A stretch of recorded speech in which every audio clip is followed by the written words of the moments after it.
the 7-year anniversary of my house burning down when I was 14 years old. My house burned down in the worst wildfire in California history. The campfire in Paradise, California. The entire town burned down. I still remember that day so vividly. I woke up late and I rushed out of bed and I saw how smoky it was outside, but I lived in Northern California, so that was really common, and I literally didn't think anything of it. Once I got downstairs, I asked my dad if there was a fire nearby, and he just opened the door and sniffed the sky and said, yeah, there's a fire nearby, but it's not that close. Little did we know. So then we drove into town and I said some of the craziest shit. I saw this ginormous plume of smoke and I was like, Dad, don't you just wish some disaster would happen in your life so you just wouldn't have to go to school or work for a little while so you could really recognize what matters in life?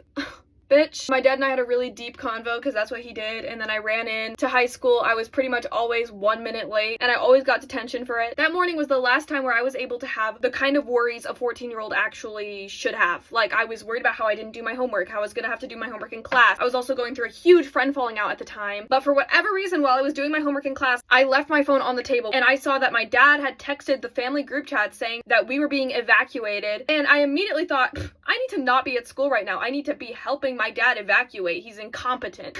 I texted him, pick me up, turn around and pick me up. He picked me up. So I said to my classmate, I was like, my dad's picking me up because the fire's nearby, and a bunch of my classmates started yapping and they were like, the fire isn't in Paradise, idiot. Before we drove into Paradise, my dad insisted that we stop by a Carl's Jr. Dude, I thought he was so stupid for that, but it actually ended up being brilliant because we were without food for 8 hours. My dad also insisted that we get gas, which I was like, bitch, let's just go into town. But he was brilliant for that too because we were without gas for 8 hours. So then we went into the house, the power was out. There was a distinctly different vibe and it was like super yellow outside. It wasn't smoky, it was yellow. And I remember my brother was staying home from school anyway, and I was like, how are you feeling about all this? And he said, I'm kind of enjoying the chaos. The phone lines were down, we couldn't call anybody. So we didn't actually know how far away the fire was from us, which is part of the extreme danger. So we packed for like a long time and I started getting this really anxious like gut feeling that our house was about to burn down. So I basically begged my dad for us to leave. I really wanted to get out of there. Like, it was such an insane feeling I'd never felt before. But basically my grandma, my mom's mom, lived with us and she had gone to pick up my little sister, but she never returned. So my dad was waiting to see if they would return, but I was like, we can leave a note. We can leave a note telling them we evacuated and please evacuate. So then eventually my dad agreed. He was like, let me just go check in with the firefighters to see how far away the fire is. He came back a few minutes later and he was like, we need to go. I literally wrote down exactly what he said in my notes app that day because I knew it was gonna like be important. He was basically like, take a look around. Whatever happens next is in God's hands. Damn, I'm gonna die. So he said the firefighter said that the fire was a quarter of a mile away,